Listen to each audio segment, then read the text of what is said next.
গ্রামবাসী, এটা হলো আমার স্ত্রী, এটা হলো আমার সন্তান। কেন গ্রামবাসী আজ 3 দিন ধরে আমরা কিছু খেতে পাইনি, আমরা না হই না কেউ থেকে যেতাম, কিন্তু আমাদের ছোট্ট সন্তানের খিদার জ্বালায় প্রাণ দেয় নাই। আমি বাধ্য হয়ে আমি আমার ছেলের জন্য আমি আপনাদের বাড়ি থেকে এই রুটি খানা চুরি করেছি। এ চুরি আমি আমার জন্য করিনি, এই চুরি আমি আমার ছেলের জন্য করেছি। তাই আমাকে আর মারবেন না গ্রামবাসী, আমাকে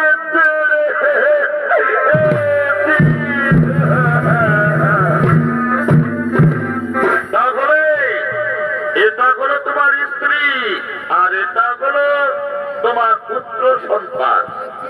তুমি এদের জন্য আমাদের বাড়ি থেকে গোপনে রুটি চুরি করেছো। সে যাই হোক, তুমি তো চোর, চুরির অপরাধে তুমি অপরাধী, এই অপরাধের শাস্তি দেবে। আজ আমরা ঠিক করেছি তোমার ওই ছোট সন্তানকে তোমাদের চোখের সামনে আমরা বলি না।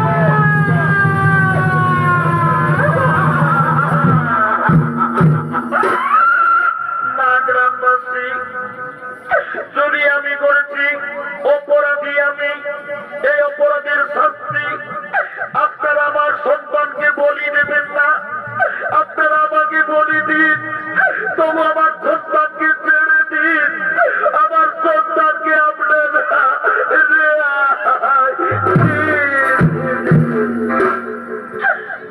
গ্রামবাসী, আজ আমরা 3 দিন ধরে কিছু খেতে পাইনি। আমার স্বামী গিয়েছিল মুদির দোকানে ভিক্ষা চাইতে, কিন্তু আমার স্বামী ভিক্ষা পাইনি। শেষে বাধ্য হয়ে আপনাদের বাড়ি থেকে আমার স্বামী রুটি চুরি করেছে। আমার স্বামী অপরাধী, এই অপরাধের শাস্তি আপনারা আমার ছেলেকে দেবেন না। আপনারা আমাকে বলি দিন, তবু আমার সন্তানকে ছেড়ে দিন, আমার স্বামীকে আপনারা ছেড়ে দিন।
অপরাধী এই শিশু সন্তান নয়।